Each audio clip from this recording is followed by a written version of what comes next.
Hola, ¿qué tal? Buenas noches a todos, ¿cómo están? Hemos comenzado con un poquito de retraso porque hubo, como ustedes se dieron cuenta, una presentación que tardó un poquito más. Les pido disculpas, Paloma, Javier, por esa demora breve. También lo dejamos hablar, me pareció a mí, porque el tema que tocaba era un tema muy interesante, sobre todo para Ica, y donde creemos que los libros pueden hacer que comencemos a pensar distinto, ¿no? Comencemos a imaginar y a poder pensar distinto esa ciudad a la que nos tiene acostumbrados muchas veces sin cultura. Nos tiene acostumbrados a no tener espacios públicos para poder encontrarnos con escritores, para poder encontrar un libro, para poder encontrar al lector que a veces uno no conoce o no sabe.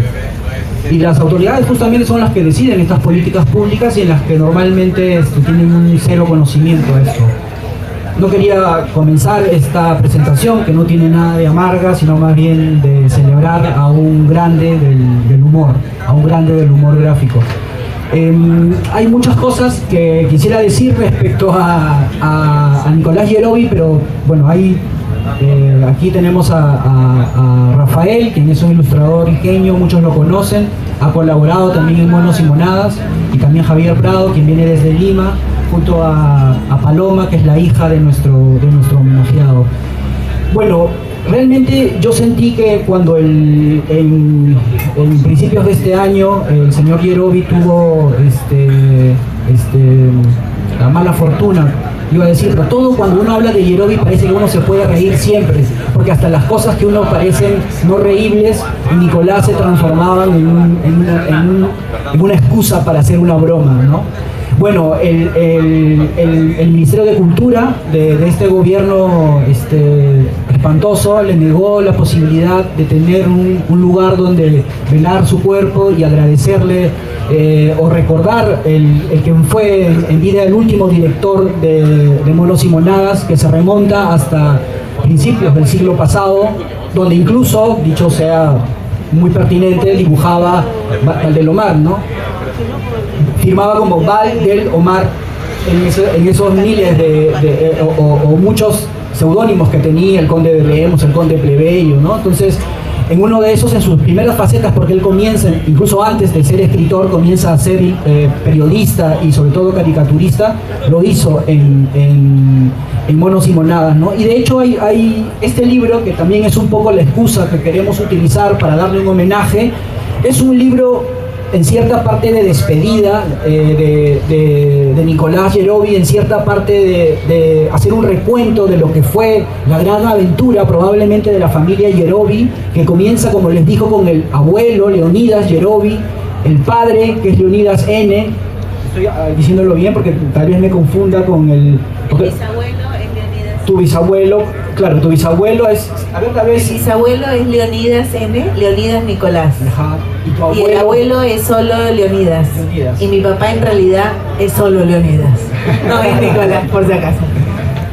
Bueno, es una familia que además está muy ligada a la literatura desde sus inicios, ¿no? Son poetas, son dramaturgos, son periodistas, ejercen el trabajo del periodismo siempre desde el lado que se debe ejercer, desde el lado contra el poder, peleándose con los poderes, pasan cárcel, tienen exilios, una vida recontra intensa, una vida recontra fuerte, ¿no? Que parece ahora, en estas épocas en las que todo parece tan acostumbrado a la medianía, al hablar a media voz, a la tiranía de la mediocridad, pues vivimos como sumergidos en esta situación. No era el caso de Yerovi, ¿no? Que siempre fue un peleador, ¿no? Un tipo que, como toda la familia, además tenía esta revista que es una tradición ya en la historieta, en la caricatura política, es ya una tradición, marca un camino, un derrotero, ¿no? Un modelo.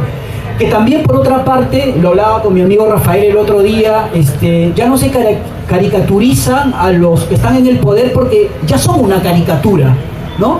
O sea, ¿qué vamos a caricaturizar si ya son una caricatura, ¿no? Tú los puedes ver, ¿no? Son tipos que, o sea, todo lo que se criticaba ahora por 1000, y ya no da vergüenza tampoco, nos hemos acostumbrado a que sí.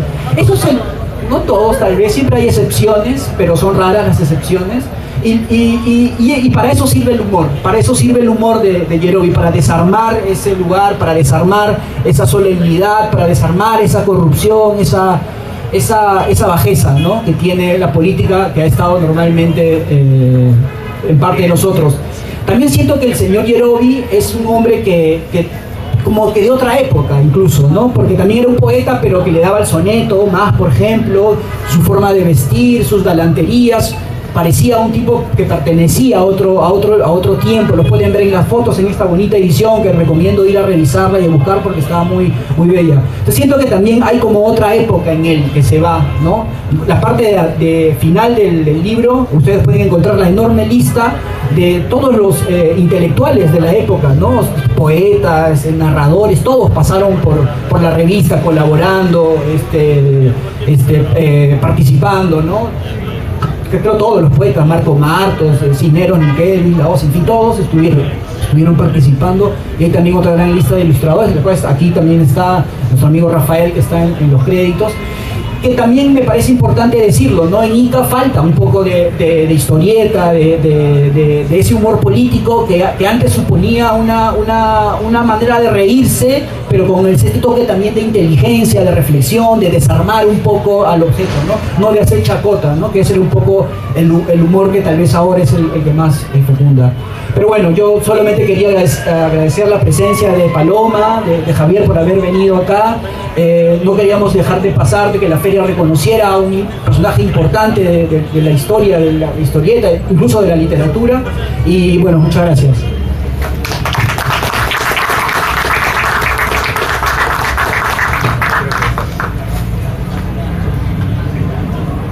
Buenas noches. Sí, para mí es un gusto, un placer enorme recibir en Ica a Paloma Yerovi, a Javier Prado. Yo tuve la suerte de colaborar con Monos y Monadas en las últimas ediciones y agradezco en realidad la experiencia bastante, tanto a Nicolás como a Javier Prado, por haber coincidido y por haberme invitado a colaborar en esa época. Estamos hablando del 2011. En realidad me siento bastante agradecido por esa circunstancia. Y justamente hablando con Jorge, en un momento quisimos rendirle homenaje a Nicolás Yerovi y su vida, porque justo por las circunstancias también de eso de política, bueno, nos dejó y no recibió los honores que muchos artistas han recibido y que él muy merecidamente también tenía que tener, ¿no? Pero bueno, es parte. Me queda, bueno, yo quisiera empezar la conversación primero resaltando que Nicolás era, bueno, siempre nos remitimos primeramente a Monos y Monadas, inexorablemente con Nicolás, pero Nicolás era mucho más, ¿no? Ha sido dramaturgo, escritor, periodista, ¿no? Ya me imagino que Paloma nos abarcará un poquito más sobre lo que es la escritura de su padre, ¿no? Que es bastante extensa y bastante importante. Mucho, aparte de Monos y Monadas, que es lo más conocido, ¿no?, del público en general, ¿no? Pero yo quisiera remitirme a Monos y Monadas en el sentido de que pongámonos en contexto. ¿Por qué es tan importante Monos y Monadas, ¿no? ¿Y por qué es tan importante la familia Yerovi en esas circunstancias? Monos y Monadas es una publicación que ya tiene 120 años. Como han estado mencionando, es la publicación más extensa, más longeva en el idioma español, de humor político, de humor o de sátira, ¿ya? Es una publicación que fundó el bisabuelo de Paloma en el 1905. El bisabuelo de Paloma, Leonidas Yerovi, es un personaje emblemático también en la literatura peruana. Él ha sido contemporáneo con Valdelomar, con Mariátegui, con Vallejo, ¿no? Y él tuvo la visión de crear una revista, una publicación de humor, una sátira, que se enfrentaba también a la política, a los poderes en esa época. Estamos hablando del tiempo de Leguía. Y él concibió pues la idea, bueno, después tampoco había otras publicaciones en Latinoamérica que tenían también el mismo contexto de sátira, de burla hacia el poder, pero él consiguió la idea de ser una dupla, mientras bisabuelo de Paloma, Leonidas, él era poeta, escritor, le gustaba mucho la sátira. También se alió también con un dibujante que también es emblemático, ¿no? Málaga Grenet arequipeño. También se adora una leyenda, que es la caricatura en el Perú y a nivel de Latinoamérica.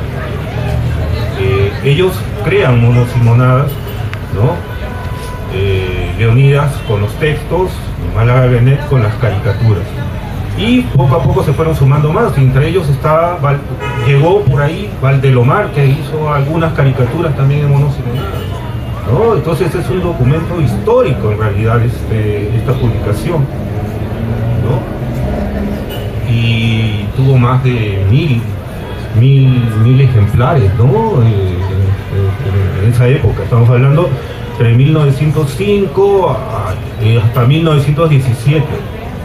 Ahora, creo que esa primera etapa finaliza porque Leonidas Yerovi sufrió trágicamente, falleció por un atentado, un conflicto, ¿no? Y bueno, dejó no solamente la publicación, sino dejó también a sus hijos y sus padres, lo dejó dificultades de cierta manera, ¿no? Pero bueno, y más adelante el abuelo de Paloma, también Leonidas, ¿no? Sí, él bueno, no siguió con una publicación, pero sí siguió con lo que es el humor, pero a través de la radio. Creo que sí, ¿no? Sí. Yo soy el público. Sí, ¿no? Tenía un programa que se llamaba Yo Soy el Público, sí, que era el boom en el momento, ¿no? Como decir una tacha en los 90, una cosa así. Una maravilla. Ah, claro, y además fundó un diario hípico, La Cancha, y publicó un libro que una vez se lo regalaron a mi papá, un anticuario, y yo tengo un ejemplar también. Pero claro, él tenía que, digamos, trabajar de otra manera para sustentar, ¿no?, a toda la familia. Interesantísimo. Es así, bueno, más que nada pongo esto en contexto para que se den una idea de la importancia de la publicación Monos y Monadas y la importancia de la familia Yerovi en el contexto de la literatura, ¿no? Y de la antigüedad que tiene y la valía que tiene esta publicación, ¿no? Bueno, le dejo la palabra a Javier Prado, si desea. ¿Sí?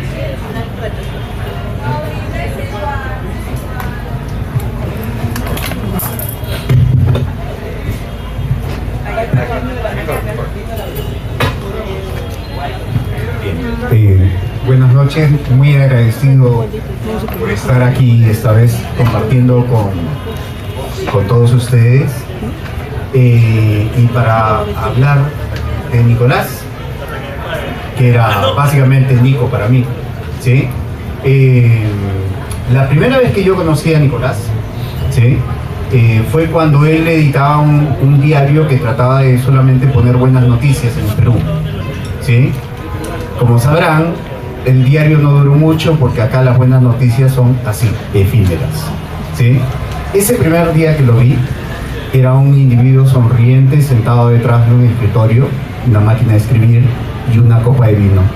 Y nunca voy a olvidar que tenía una gabardina cubriéndose el cuello, ¿sí? siempre fue para mí un dandy. De hecho, a veces yo le decía, porque yo fui creciendo con él, lo conocí cuando tenía 15 años, y fui creciendo con él a través del tiempo, y él, por ejemplo, no envejecía, ¿sí? Y entonces yo siempre buscaba el retrato de Dorian Gray en su casa. Nunca lo encontré, ¿sí? Pero siempre le decía, tú tienes pacto, tú tienes pacto. Y él se reía con la risotada grande, estentoria, abrigadora, ¿sí? Plena que él tenía. Y que era su manera muchas veces de hacer no solamente burla y análisis político, sino también su risa. Era una manera de comunicarse, de comunicar su peruanidad, de comunicar muchas veces su tristeza respecto de las cosas que habían pasado. Era una risa inteligente. No era solamente una risa burlona y cachacienta, de chiste fácil. En él siempre hubo bastante reflexión, ¿sí? Y he de decir que para mí siempre ha sido un amigo entrañable.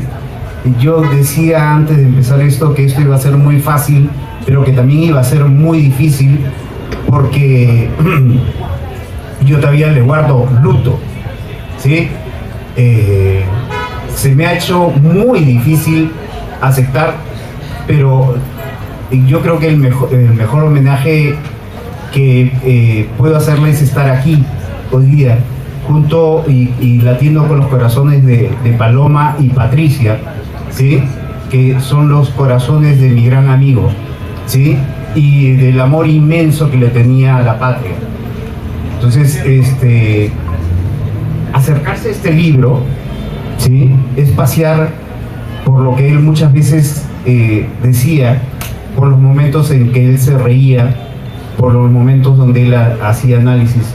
Él empieza diciendo de que en verdad los peruanos tenemos un patriotismo de aventura, y hoy resuenan esas palabras, ¿sí? Y nunca en todo el tiempo que yo lo he conocido dejó de levantar una bandera, que era la bandera de la equidad, de la justicia, ¿sí?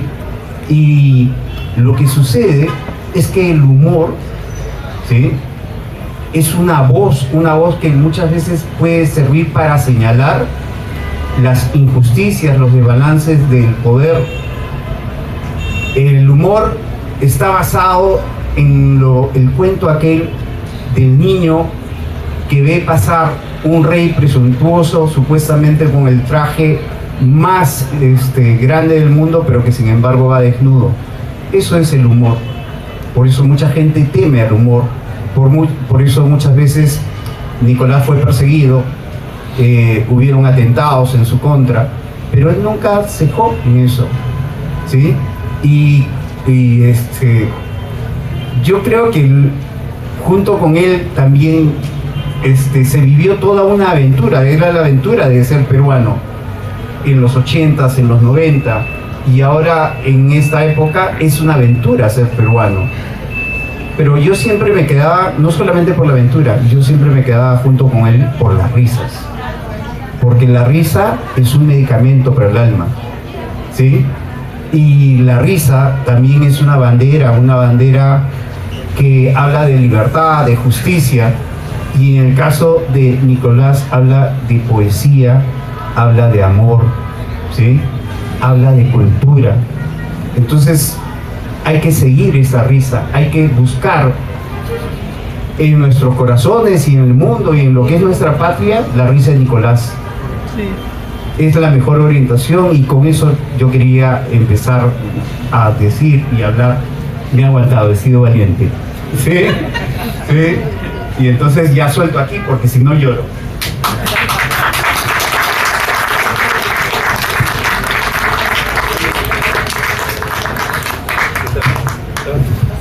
No, tú.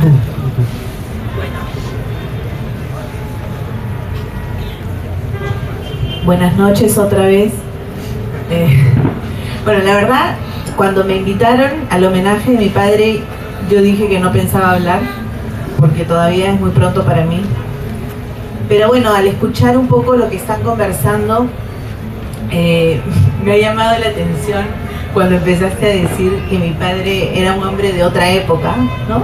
Y no solo en sus abrigos, su manera de ser tan galante en general, en su amabilidad con todo el mundo, que lo recorrí, se lo encontraba en Barranco. Mi padre siempre tuvo una sonrisa para todos, desde el señor que limpiaba los autos, pasando por los cambistas que le gritaban Yerovi presidente, ¿no? En su velorio fue toda la gente, todo Barranco, ¿no? Señores con sus baldes, señoras con sus mandiles, hasta los mismos delincuentes, los alcaldes, todo el mundo fue. Yo me mataba de risa. Apareció una monja, en fin, variado, ¿no? Porque él fue así, ¿no? Amoroso, siempre abierto a la vida y no excluyó a nadie de su cariño. Pienso también en lo que dijiste sobre que él, o sea, yo creo que él contenía en sí mismo al abuelo, al bisabuelo, porque él tenía esa misión, ¿no? Cuando yo era chiquita a mí me fastidiaba porque mi papá aparecía con abrigos y todo, y yo no entendía por qué. Pero ahora que estoy en su casa, revisando su biblioteca, libro a libro, sus dedicatorias, sus escritos, su ropa, pienso, claro, él fue quien fue porque lo que hizo fue casi como ser un puente entre tres tiempos, entre tres eras de nuestra historia. Y él se lo propuso. Él se propuso ser ese puente. Y creo que sin mi padre se hubiera perdido mucho y quizás no seguiría vigente el bisabuelo, por ejemplo, de su historia, su literatura. Él es un puente, ¿no? Un puente entre dos mundos, entre dos tiempos. Ahora que te escucho a ti, de cada uno voy a decir una cosa y de ella nunca más, ¿no? Nunca más, no esperen que cuente más cosas. Él, así como la historia, bueno, él tuvo una vida, hablando del velorio, que lo he escuchado mucho, yo misma hice todo un escándalo en redes, pedí ayuda a mis amigos de Perú 21, todo para hacerlo público, porque pensé que a mi padre le parecería divertido. O sea, hubo un momento en el que no había dónde velarlo y creo que me encantó, o sea, fue divertido, porque yo decía, mi padre debe estar vacilado viendo, no tienes dónde velarme, o sea, ya es como, ¿no? ¿Qué es lo más ilógico, irracional y exótico que podría suceder? Que no haya dónde velarlo, y sucedió. Fue en un momento que no había dónde, pero por algún motivo yo estaba tranquila, hasta que me llamaron de la Municipalidad de Barranco. Y ahí me di cuenta que en realidad a él le hubiera gustado mucho más ser velado en la biblioteca de Barranco, que encierra parte de nuestra cultura, al aire libre, con todo el mundo, que estar en un claustro de gente que no sabía siquiera probablemente qué había escrito, ¿no? Hablo de la gente del gobierno. Entonces, mi padre realmente tuvo homenajes en vida. Fue de los seguramente pocos personajes que en vida se le rindieron homenajes reales. Y eso a mí me da como una, digo, bien, ¿no? Qué bueno que fue así. Y él siempre me decía que para él su homenaje era el cariño que le tenía a la gente. El cariño genuino de la gente que lo saludaba por la calle y que no se atrevía a robarle ni a sacarle la billetera. Porque ese cariño para él era lo más importante, ¿no? Ese era mi padre. No voy a hablar de su literatura porque todavía no estoy preparada para eso. Seguro en algún momento haré mi exposición de Nicolás Yerovi, pero ahorita no. Lo que sí les puedo contar era que mi padre escribió no solo monos y monadas, sino poesía, novelas. Hay una novela editada por Peisa. ¿Acá Peisa tiene stand? No. Bueno, La Casa de Tantos, que ya está agotada, pero que va a haber, espero, una nueva reedición. Está otra novela por publicar, hay 3 novelas, y yo me voy a encargar de publicarlas. Tiene también textos de narrativa, Los años inmóviles, que ha tenido 3 ediciones. Son crónicas, ¿no? De su propia vida. Obras de teatro hay más de 20, de humor político, de prosa, en verso. hay periodismo, pero hasta para, ¿no? El diario de las buenas noticias, el diario de la mañana, en fin, realmente ha escrito de todo y todo lo hizo bien. Bueno, muchas gracias. Hasta ahí nomás.